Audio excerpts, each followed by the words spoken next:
alarm when the broadcast begins. People fiddling around with, "Can you see me? Can you not see me?" It has a kind of authenticity to it. All right, we're on the air now. All right.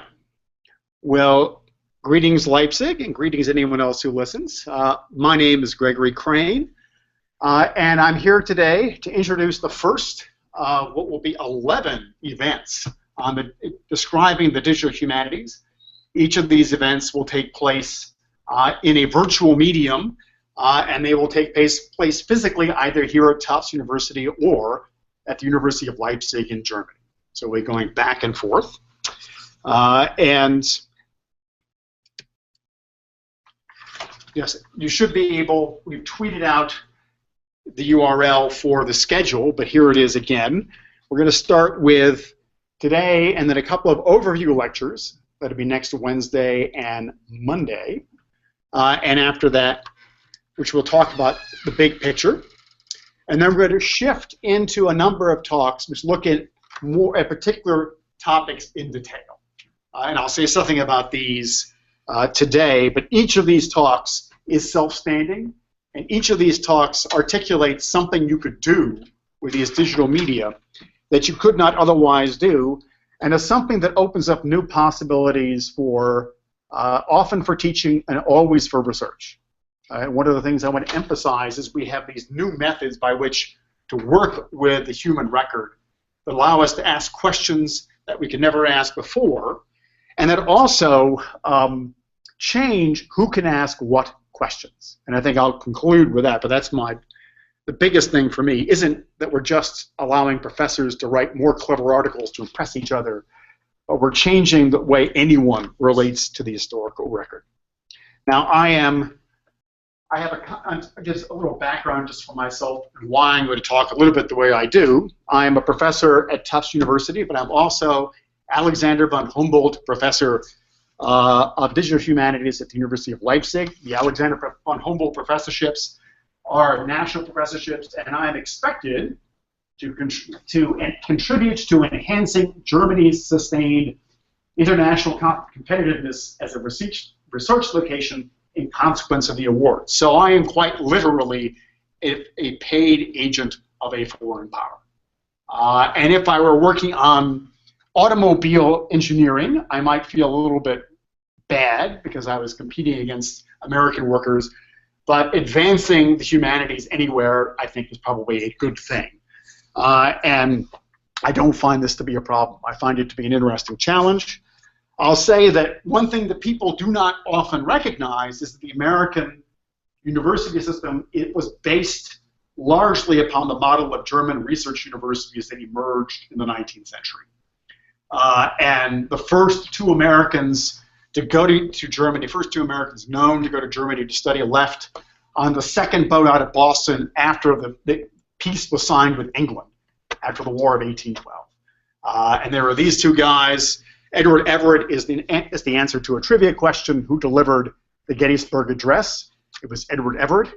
And George Ticknor was one of the founding fathers of the Boston Public Library, which has over its entry free to all, and was a real contribution to world culture, at least that idea, that instantiation of a free library. So I will be having this weird set of points of view, United States, Germany, and the world, going back and forth between them. And in terms of Germany and the US, there's one century that begins with 1815. 9,000 Americans went to Germany to get their PhDs in the next 100 years or so. I don't have the footnote for that, but I've been told that by an expert. And so there was a century where we were saturated in German academia. Starting about 1916, 1915, the situation changed, and that relationship was at first disturbed and then almost entirely forgotten, as was a tremendous amount of the German that was spoken in the United States.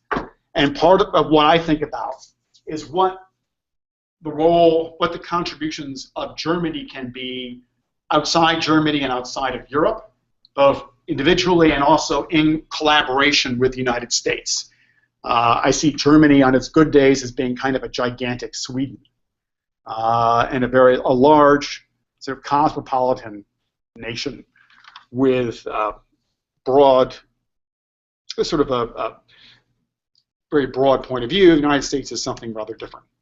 So I'll ask, how do we understand our cultural heritage in Germany or the US within an increasingly globalized world where other regions outside of Europe and North America are also economically advanced and technologically capable? Now, all of this is essential from my perspective before I talk about the digital, because the real question is, why do you have the humanities? What is the purpose of what we're doing? What is the goal? And that's why I'm constantly trying to rethink things. The number one concern I have is that in the digital humanities, we often just assume that we're going to keep doing the same thing, but by other methods, rather than saying the shift to a digital environment transforms our ability to contribute to society as a whole. And that is the big opportunity.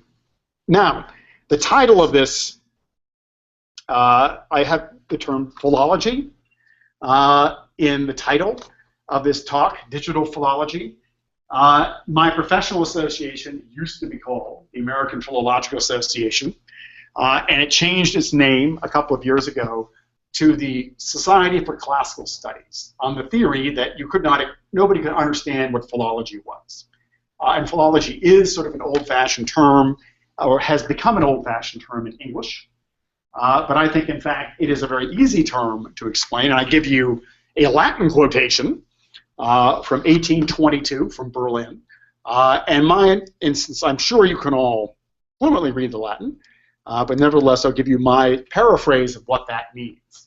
And basically, philology means the love of language, literally.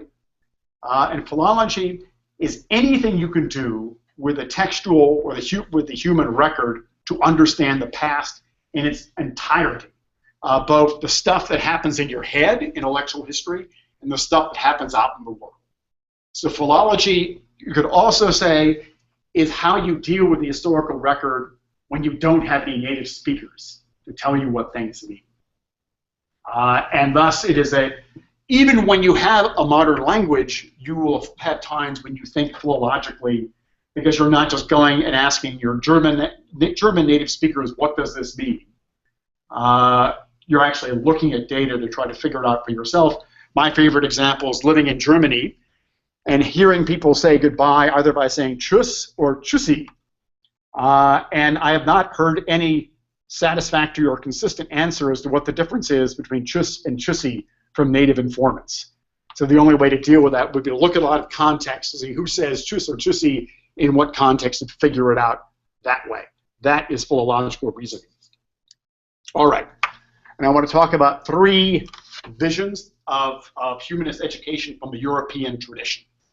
And I'm very conscious that I'm speaking largely in a European tradition, and that's something which we have to evolve, I think, beyond. And I'll look at Rome in 1455, Berlin in 1807, and Medford, Mass, and Leipzig, Germany in 2016, and I can't really separate the two because our research team is centered in both places, and we are separate when it's convenient, but really we have one sprawling group. So I'll start with a lecture in 1455, and in 1455, the Italian Renaissance humanist Lorenzo Valla became a papal secretary. I'm not an expert in this period, but it sounds like being a papal secretary was a big deal. And so we have his inaugural address published among, there's a version of it that you can get online, published in the 19th century by Valla, and it's in the slide. There's a more recent Italian edition, at least. But in this short 1,500-word oration, Valla gives his understanding, a sort of vision of the world as one unified by the use of a shared scholarly language that was not the property of any proto-nation state. And this is the idea of Europe. Now, the idea of Europe, it may seem parochial today, but in fact at the time when you have a much bigger world, if you like, and people spend most of their time killing each other or fighting each other, the idea of transcending your local duke or elector was non-trivial. It's kind of a cosmopolitan vision. But it also assumed a shared Catholic identity, and given the boss that Lorenzo Vallo had, it assumed that what was in fact still the case, that everybody in Europe recognized in some level the hegemony of the Pope. Neither of these assumptions work very well today, and they're contrast with our vision of what it is to be cosmopolitan, and yet the vision was pretty cosmopolitan for its time. One thing I will point out about the digital humanities, which changed the way I thought about the narrative of hegemonic Latin and vernaculars. When I grew up, I had this idea that, well, in the old days, everybody had to learn Latin or they were cut out. And then we had Dante, and we had the rise of vernacular languages, and wasn't that wonderful? And we weren't forced to learn this horrible learned language. I thought that even as a classicist. And then I started working with my colleague Neven Jovanovic in Croatia, who pointed out that if you spoke Croatian, or whatever you would call it, Croatian in the 15th and 16th century, you wrote in Latin like everybody else did. And it didn't matter what your first language was, because everybody used a lingua franca. You were at an equal playing field with everyone else. The rise of vernaculars meant that the big vernaculars, Italian, German, French, English, Spanish, vied as hegemonic languages. And if you were Croatian, you could no longer write in Latin. You had to write in Italian or in some other language if you wanted to have a larger audience. And in so doing, you had to choose between your own ability to reach a wide audience and the necessity to accept the hegemony of some other larger linguistic culture. So the old days of having Latin were not so bad. And one of the challenges we have is how to balance the local and the cosmopolitan. All right. So Berlin is another moment in sort of development of the humanities. And I'll get to Berlin in 1807, but I will jump ahead a little bit by looking at Leipzig in the 1830s. This is where we are now currently. And here's a book by some of the second generation of Americans who went to Germany to study. It was published in the 1843 and reflects the situation about 10 years before. And there's a wonderful description that I will not read about the greatest expert in Greek of his time walking into class, and there were 100 people, and they all hushed. And he came stomping in his riding boots, threw his hat on the chair, his spurs clinking, and in the middle of Germany, he immediately launched into fluent Latin. That the idea was to have higher education, even at that time, is he, a man who wore the Knight's Cross for service to Saxony and who was a fervent advocate of a German nation, nevertheless, as a scholar, did not speak German. He spoke Latin. He transcended his identity, even at that point.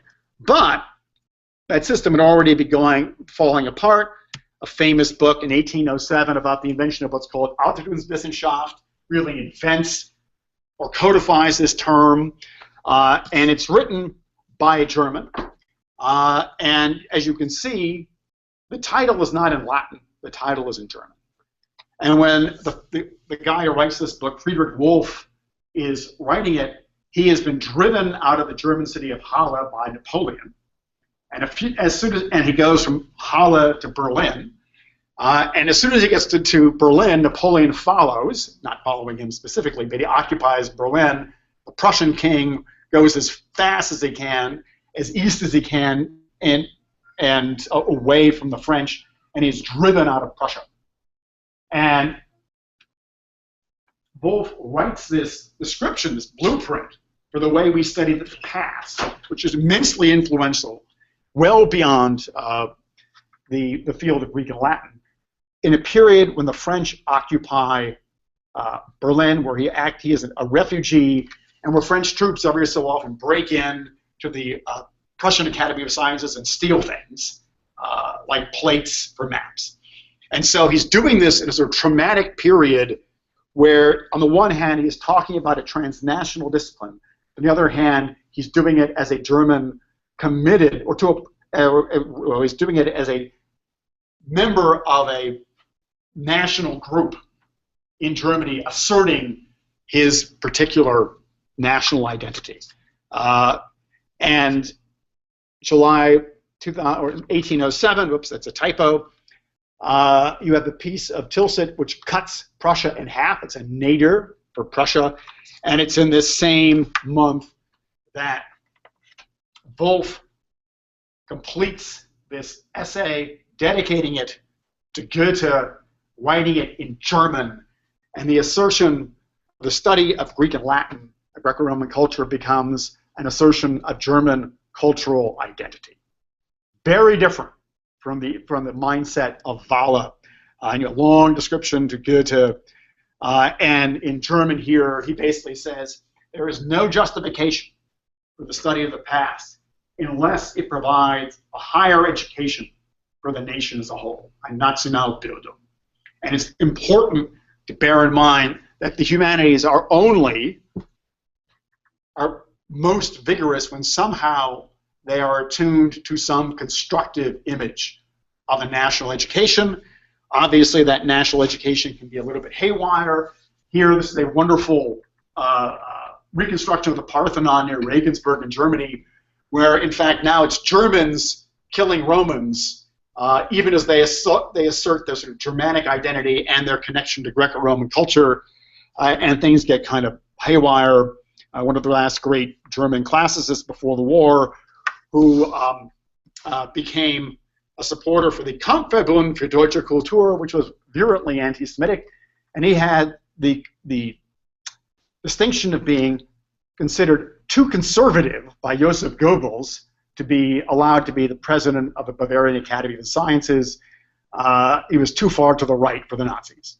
And so someone else was put in his place. So this is kind of the apotheosis of that type of this idea of using the past to understand the present. And just in case you think I'm just picking on Germans, this is sort of an expression of the same idea here in this country at the same time after the First World War. And here, one of my horrifying favorites, a graduation speech by Edward Everett, who I mentioned before, to the same high school that my children went to many years later in Cambridge, basically saying, you have all learned Greek and Latin, and you have acquired the understanding of that culture which allows us or justifies us in taking over North America and displacing all those people who were here already, which is kind of a problematic usage of cultural heritage. So how do you go past that? What are the roots of the humanities? What are the future? How do you think, in the present? And I think here, this is a still shot from this sort of animated visualization of heat transfer around the globe. You get this on YouTube. But this is the kind of thinking of which we are a part now. We are all connected, and heat from one place goes to another, air from one place goes to another. We're all in one place.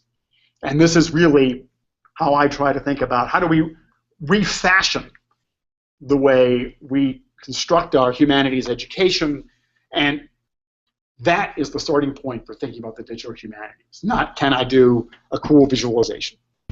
Now, one thing to bear in mind is that I believe in almost all countries you'll find that the humanities education are dominated by three big fields. I call them the big humanities, and I give you enrollments in Germany and the US. The enrollments are relatively the same. They're not quite, they mean something different, but the relative proportions per discipline is much the same. In Germany, German and German studies are the top. English and English literature is number 2. And history is number 3. This shows you something about the investment of German education and Germany as an export country using English for trade, among other things. In the United States, it's English, history, and then foreign languages. In both cases, what you've got are the national language, and that can be national languages if you're in Switzerland or in Canada. It is the national history, which is almost always singular if composite, and then such foreign languages as you need for trade, diplomacy, or for connecting with the world beyond you, which is more or less what this slide says. And the big humanities are really driven in the long run or affected by material features. I live in the former DDR, and so I have a tendency to go back to infrastructure and superstructure, and technological infrastructures drives a lot of things, and that's going to be an oversimplification, but you can see here a visualization from the Media Lab of US exports, which shows you a lot about how we relate to the world. A lot of the way we construct our education reflects the prominence of our relationship to Asia. And Europe, still quite significant. And if you compare Germany, Germany is very much a regional export power for all of its tremendous exports around the world. But you can see by comparing who's connected where, and you can see the United States as sort of a island power between Asia and Europe, and Germany as a European, powerful European power, which is tautologous. Also demographics. In Germany, the big challenge is the decline in population, and that decline in population is pretty much shared around Europe. And the only good in most cases, Germany has a lot of things figured out that we don't in the United States. But the one thing that I'm not sure people will figure out is who's going to pay Social Security in 30 years in Germany. And you really have no model seeing long-term population stability. It's major decline or moderate decline. And the difference there is how well you can integrate people into German society who are not born there. And they're not coming from Europe, because everybody's losing population in Europe. So Germany has this interesting challenge to think about how they can maintain their population and rethink what it means to be German. And in the United States, these are the most recent projections from the Pew Trust, which I think are really interesting. And frankly, I thought were surprising. I had not realized that the United States was also continuing to increase in population. And so between now and the next 50 years, we are expected to go from 320 million to 441 million, given if current trends don't change, and they always do. But this is where things are going right now. And what's interesting is our ethnic composition is going to be completely complicated. There'll be no majority ethnic group. And we'll have a particularly strong increase in our population drawn from Asia writ large, which includes India, Pakistan, as well as East Asia.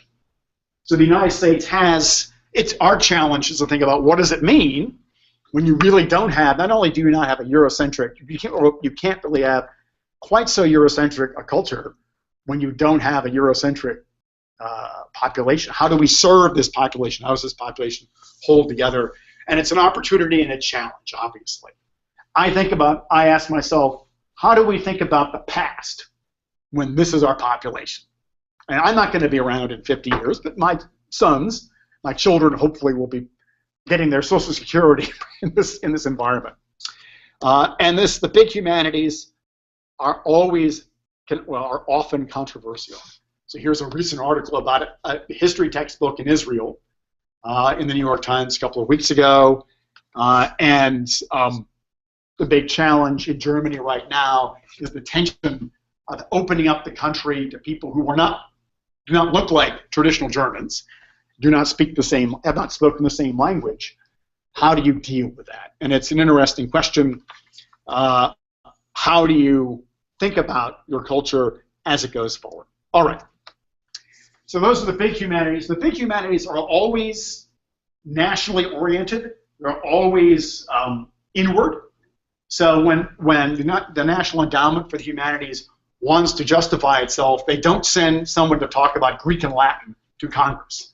They send someone to talk about jazz or about the American Civil War or something that pertains to our particular national identity. And where the natural scientists in Germany publish regularly in English, the humanists in Germany still largely publish in German, because part of their job is to establish and to support the use of the national language. But that means you have a problem, because the best biology in Germany and the best biology in the United States merge quite easily, but the most prominent humanities in the United States don't pay much attention to Goethe, and the most prominent humanists in Germany will pay more attention to Shakespeare than we do to Goethe, but are focused on a German space. Not everyone, but it is a necessary and natural difference. So if you want to deal with humanities that are cosmopolitan, working on your local history and your local language may be big for your national government, but they cannot be fully cosmopolitan by their nature. Now, if you look at analyses of citations, and here is a result of a study which is 10 years old, data is probably 12 years old, looking at some leading journals in English in the United States. You can see the age and the nature of the sort of matte paint bar graphs there. But basically what this does is analyze the language of secondary sources cited in leading journals in a bunch of humanities disciplines. And in philosophy, probably I can't probably use the cursor. Actually, I don't think I can use the cursor. Yes, I can. Philosophy here, nobody cites anything that's not in English, essentially. There are virtually no non-English citations. This is a completely English language space. History, a little better, bit of a spread, but I think those reflect the fact that people are writing about different kinds of national history, and they're writing, and thus they naturally cite different things. But I don't know. I think the German citations there are for people writing about German and German history or European history and so on. In literature, 11.7% of the citations point to French. That's respectable, and then nothing else. 0.3% of the citations are in German. So if you write about literary theory in German, no one's going to read you or cite you in English, because no one studies German in this discipline. No one statistically, I mean. If you want to reach a multinational audience by at least 19th century standards, you have to look at music, art history, religion, and classics, because these are the disciplines that still cite scholarship in a range of languages, usually English, French, German, and Italian. So Anglophone scholarship underrepresents publications in German and other languages. Philosophers only cite English. Anglophone students of literature only cite publication in English and French. Researchers in history only refer to German if they're working on Germany. German remains a viable language of publication in art, Greco-Roman studies, music, and religion. And German is the primary foreign language only in religion and Greco-Roman studies. And German may be still hanging on, but if you look at the numbers, I won't go into these, but I'll just say the number of citations to German have declined from roughly 30% when I was born, more than 50 years ago, to about 6% now.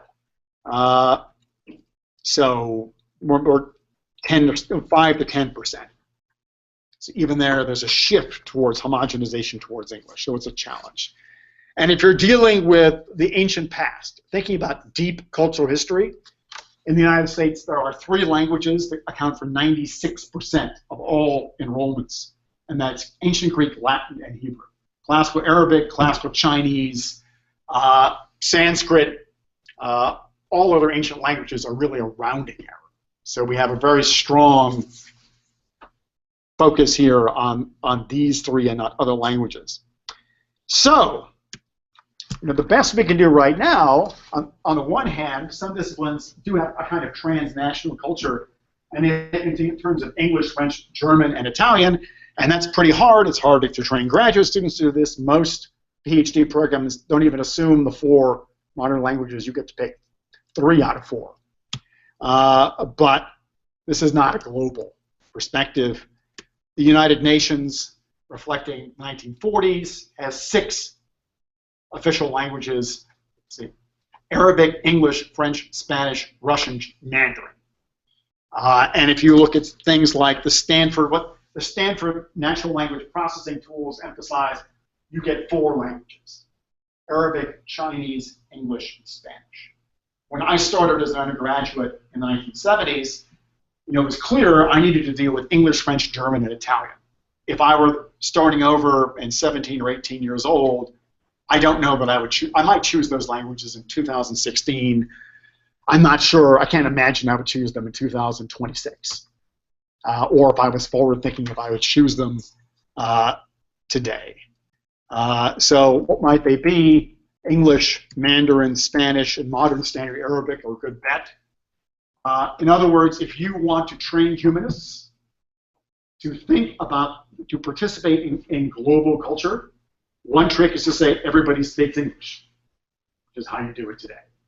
I don't think that's a very good solution or very viable going forward. You need another range of languages, and something like this may be what you try to learn now if you want to have a career that functions over time.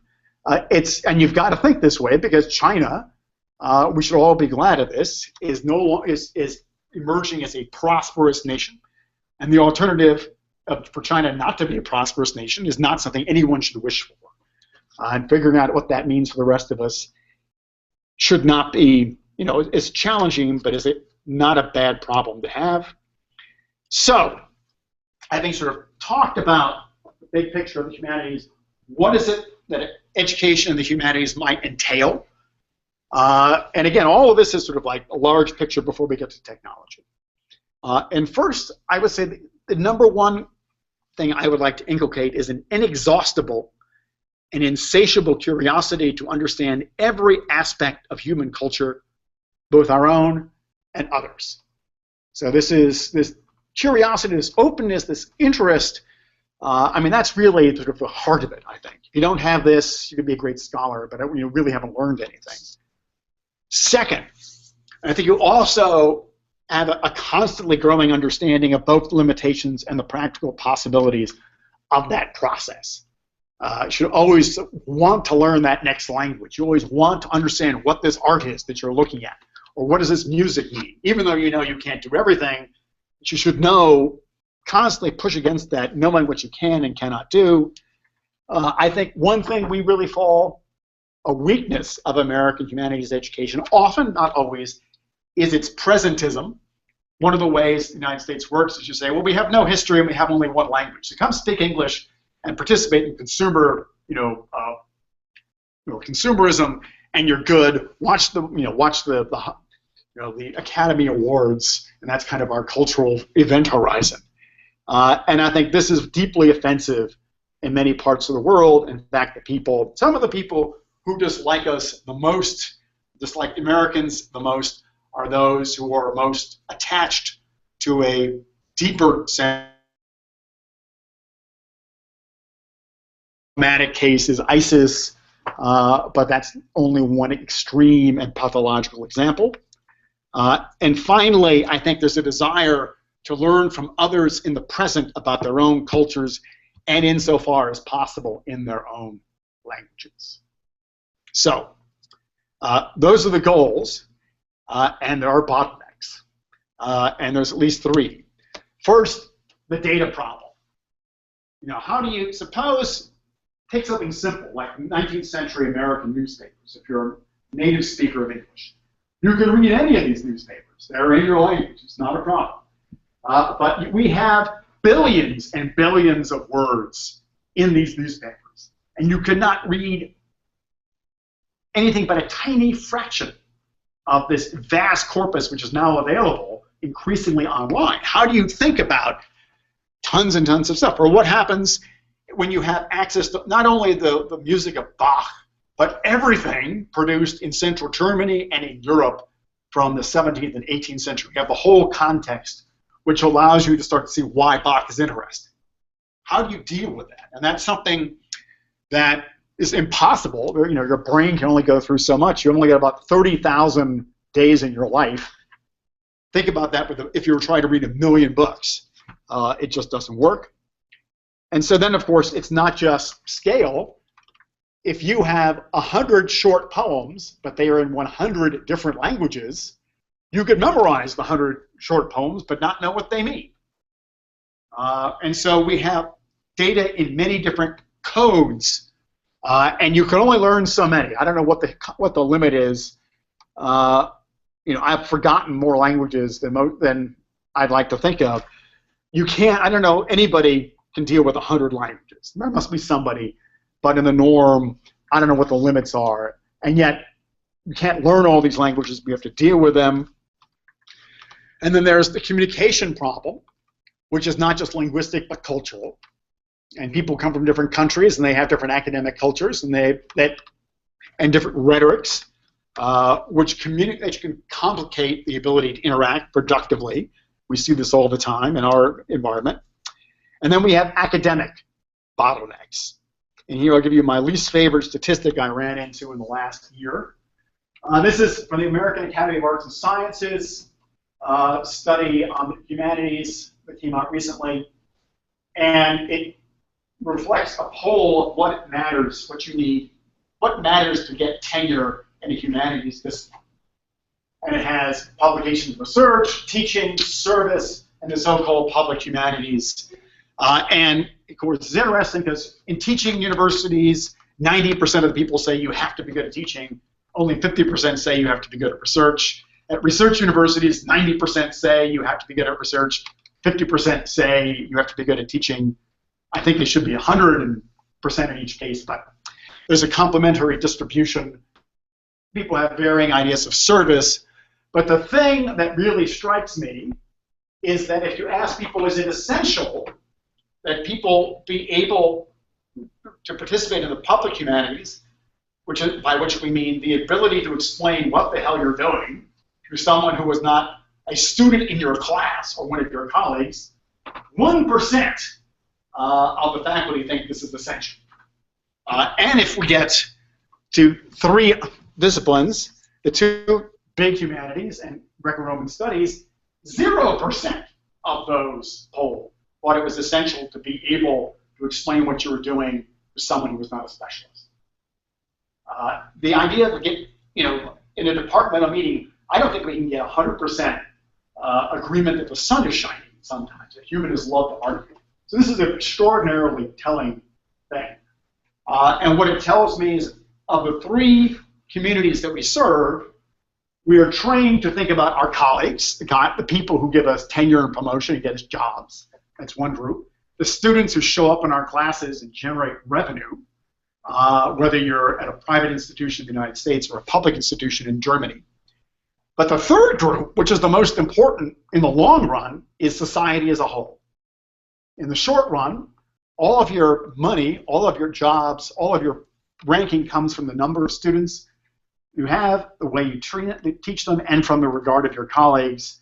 But the long-term space that defines whether you exist as a discipline is your role in the intellectual life of society, and we have removed that from what we think about as central to our work as humanists. Personally, I think that's a challenge, and I would call that to be scholasticism in sort of the bad sense.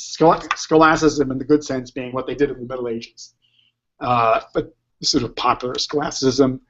All right, so finally, the division of humanities after all this, and I'll wrap up with this. The division of humanities are important, in my view, because they address some of the needs that I perceive for the humanities as it develops and evolves over time. And I see division of humanities contributing in at least 3 broad areas. First, in allowing us to deal with so-called big data. Big data, you can, one way of thinking about it is big data is so much as the data, when you have enough data where statistical measures come into effect. Another way of thinking about big data is when there's simply more of it than you can deal with. The only undergraduate reading list in Greek and Latin in the United States that still survives expects you to have mastered 150,000 words of Greek and Latin. So I would say 200,000 words of Greek and Latin are big data in that context. A PhD reading list is about 1 million, so 10 million words of Greek and Latin would be big data. We have 100 million words of classical Greek and Latin. And then just because you've analyzed a lot of data, how do you understand it? How do you understand what you're looking at? And you need tools to allow you to deploy your knowledge more effectively so you can work with more kinds of data, more languages, more genres of data than has been possible before. And thirdly, we have new cultures of intellectual production, which is probably the most exciting aspect of all of this. So big data, just a couple of examples. Text reuse. Here is a visualization showing the relationship between different 19th century American newspapers as inferred by analyzing how they copy articles from each other. 19th century newspapers would recopy articles again and again. On this visualization, the little points roughly map onto the United States. And what you see are regional clusters of newspapers emerging from the data. You can see networks of communication completely automatic in their inference. This is something you could not do by hand, and is done with extremely noisy data and data that is so extensive that you can't really do it just by writing a program in Python on your desktop if you're capable of doing that. Another category is topic modeling, and these are all categories that we'll talk about among the various talks in this series. How do you find out what ideas, clusters of ideas are present in very large corpora? And here is one application done by my colleague Thomas Kuhnke, who will speak on this. And it's applied to Arabic. I can't read the Arabic very well right there, but I put it up there just to make the point that it works for Arabic. We'll be using it in my class in Greek, and of course it works for German and English. And so a single general tool applied to multiple languages. The goal is to get people thinking that they should be studying ideas from the beginning of the human record to the present across time, space, and language. Not just Greek and Latin, but Greek and Latin and Arabic, and German and English, and so on. Or here, whoops, that should be dynamic mapping. Here, this is part of a visualization dynamically showing you the evolution of Islamic culture represented by analyzing histories of Islam in Arabic and letting you see relationships that are implicit in the text. And this is done by my colleague Maxim Romanov, who will also speak in this series. And so these are some aspects or some methods by which we can work with more data than we ever could before. But as I say, what happens when you get into a passage, you get a bunch of Greek, and what happens then? And now we have other tools for close reading. This is an example of a sentence of Greek where we have not only the Greek, but we have every word in the sentence has been linguistically analyzed, and you can see this word is the object of that word, and you can see this is a verb, and all sorts of information is encoded here. And when you learn what this little grammar, relatively simple grammar means, I can read things in Slavic languages, for example, that I have not studied. And if you have links to dictionaries and so on, as you do, that's quite powerful. And if you couple that with what we call aligned translations, you have a really comprehensive environment. Here, I've hovered over the Magians in English, pair of English words, and here I got the Persian corresponding to this English. And this is classical Persian poetry, an English translation, and it's a representation that shows you where you can line it up, and where you have orange, that's where there is no alignment, where you see the English has added something to augment the Persian. So this is, if you put these two elements together, you have an environment in which you can start to make use of language, of sources and languages that you have not studied. Obviously, it is not the same thing as having studied the language for 10,000 hours. But we know from measuring what happens with our students that it changes the way in which you think about language. It allows us to enhance our range. And in fact, this is what linguists have been doing for a long time by intensively annotating texts. Here's just another visualization of the aligned translation. Those of you who study Greek and Latin would recognize what we call interlinear translations that were done in the 19th century. So you can go pass your Latin test without really knowing any Latin. And so this kind of interlinear translation has a kind of déclassé tradition in my field, but if you're dealing with 100 languages, it's pretty useful. But it's the same data, just viewed differently. You shuffle it around. And again, another point, you have a lot of flexibility in this space. And then thirdly, I just mentioned new cultures of intellectual production. We'll be hearing next week about verified and validated undergraduate research. And this reflects work that I saw now about 10 years ago at the College of the Holy Cross on a thing called Homer multitext. When I was an undergraduate, at a fancy school, the idea that I, as an undergraduate, was completely dedicated to the study of Greek and Latin, to do anything useful was considered at first cute and then obnoxious and disruptive. I mean, you had to know your place. It was very hierarchical. You could not do anything until you had a PhD. You had no voice. You were just going through academic exercises. Now, I see a project involving undergraduates at a number of institutions: Holy Cross, Furman in South Carolina, University of Houston, Brandeis, Leiden, collaborating to do an incredibly elaborate edition of these complicated manuscripts with all sorts of crazy Greek in them. Something I would not have thought possible. It is a different kind of production, one that's made possible by new digital media and methods. I won't get into it, but it turns the culture of my field, my old-fashioned field, upside down. And if students can work on these crazy Greek manuscripts, they can do almost anything. It's a real demonstration of what's different and what's possible. Another example of intellectual production is a course, international course, which is done meets on Wednesdays online. It's called Sunoikesis, DC, Sunoikesis Digital Classics.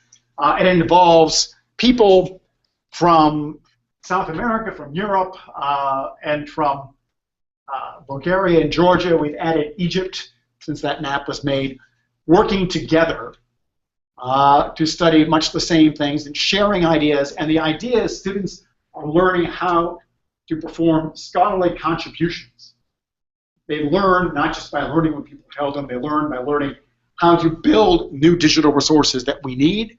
And I'm most excited that we now have an Arabic chapter of this class going in Cairo. And we're dealing with the fact that the common language is English, but we really want to serve people speaking multiple different languages. And right now we have a group of people at Ain al-Shams University in Cairo, students of Greek and Latin, working together, mediating between this English-speaking community and their Arabic-speaking students, and creating an Arabic language version of this course. And to us, it's exciting both to get the ideas into Cairo, but also to get people to realize for the first time in most cases that there are people in Cairo who speak Arabic who are working on Greek and Latin, for example, and to recast our disciplines in a more international category. And that really, I think, is kind of one of our goals. How do you have students in Leipzig, at Medford, and in Cairo, in Tbilisi in Georgia, in Sao Paulo in Brazil, working together either in real time or in sort of waves? In Georgia, they do work on a project in the morning, then the Americans follow on later on, 8 hours later, and then they comment, and the Georgians come the next day. How do you make this happen? I mean, this is really, I think, an exciting thing. How do we have people teaching studying classical, not just classical Greek and Latin at Tufts, but classical Persian. And if we don't have staff to have a classical Persian professor, why can't we work with people in Tehran? Why can't our students work with students in Iran, for example, learning our various classical languages together? That's a technology thing, that's a culture thing. Okay, it's just a recap. So that's this sort of overview of the motivation for this series of lectures. We'll have next Wednesday and next Monday, we have 2 overview lectures. Everything you want to know about visual humanities but haven't yet asked, and combining qualitative and quantitative research methods by Thomas Kimkes, my colleague here. And then we'll go into a series of more detailed case studies, each of which you could look at by itself. We'll have a talk on valid and verified undergraduate research, talking about some of the things to which I alluded. E-learning and computational language research. How do you deal with languages at scale? The rediscovery of a discipline, in this case post-classical Latin. Then visualizing literary and historical social networks by our colleague Ryan Cordell, who's been visiting us in Leipzig for the last 6 or 7 months, but he was over at Northeastern. And this is, again, application of methods applied in intelligence, for better or for worse, but to shed new light upon historical processes as well. We'll look at text reuse at scale. How do you hear from David Smith, and we'll talk about how you find all the places where Shakespeare's Hamlet gets quoted, for example, and which parts of Hamlet, and what's the relative frequency of Shakespeare versus the Bible and so on over time, or what newspapers are quoting what newspapers. We'll look at detecting spatial and chronological patterns automatically in Arabic and but also in other languages. How do you see history emerge, bubbling up from the sources, at least some aspects of historical history? We'll hear about digital art history, and then we'll hear about how you write about influence when you create publications that are fundamentally digital. In each case, the idea is that you should be able to walk away from one of these talks with a sense of, yes, I want to do that, hopefully, and then we can figure out how you would learn how to do that if you get so inspired. All right, and with that, thank you very much. And we have 2 minutes before 1 o'clock, before the official end of this. Are there questions that anyone wants to pose?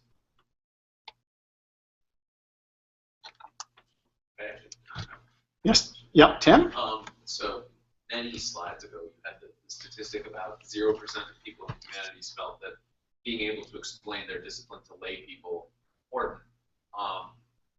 Where did that statistic come from, and do you have it for other fields? Because it would be interesting to see if, for example, like a physicist feels it's important to be able to explain like quantum physics to lay people, or if this is a problem that's bigger than just the humanities and it's just sort of academic. I think that the sciences are structured with a official component of public relations. And so there's a constant drive, I believe, among my scientific colleagues to make the case of why what they're doing is important. And to some extent, it's not that hard. My wife is a research biologist, so she works on metabolic disease and obesity.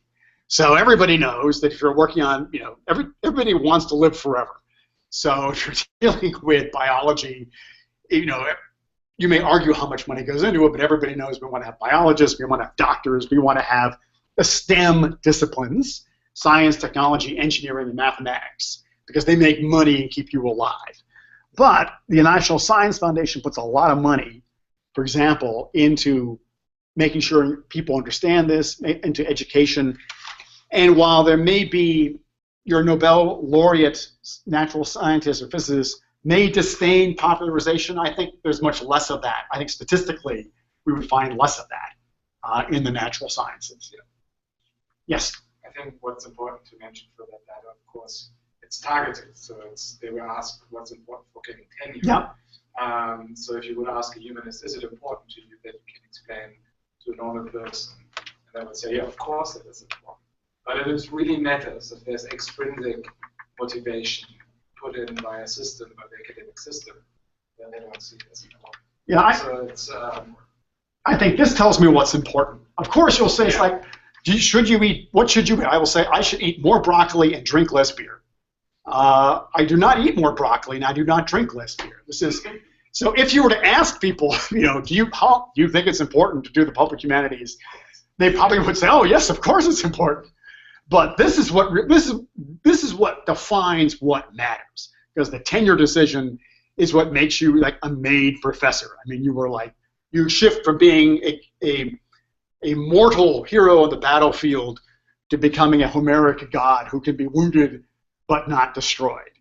And so this tells you, I think, really what matters. When they say it's important or it'd be nice, that's one thing. When they say essential, to me, that's the telling thing.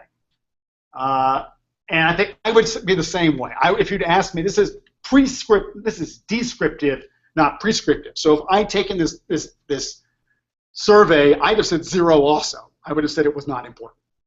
Not because I thought it shouldn't be important, but because that's the way it is. But I think this is an opportunity from my perspective to think about, was that what we want to do? Tufts has the advantage of talking about active citizenship, where the idea is we're supposed to be contributing to the outside world. I'm not sure how well, I don't always follow up on that, but it's an opportunity to think, well, maybe, as I look at how our undergraduate program evolves, I'd like to see our students in classics on a regular basis giving presentations in public libraries. So when the latest movie with British accents about the Greco-Roman world comes out, go out and talk about what the context of that is. That would be a great exercise. Yes? Can I just quickly add something for Wednesday, where we have the introduction to digital humanities? Normally I would spend a whole semester doing that, and today it was very text-based. And a lot of the program points are also very text-based, but we also have a little bit of art history, a little bit of library science and archival science. And it would be quite interesting what you are interested in to hear about on Wednesday, because there's a big, big range. It's not just text. It's a lot of text, because digital humanities history is 90% textual sciences, but there's more and more other stuff. So my email is on the program, thomasköniges@tufts.edu. So if you just send me what you're interested in, I will try to select the topics for Wednesday in that way as well. Because it's normally a whole semester narrowed down to 40 minutes of talking. So I can pick and choose a little bit what I'm talking about. So I think with that, we'll end the broadcast component of this.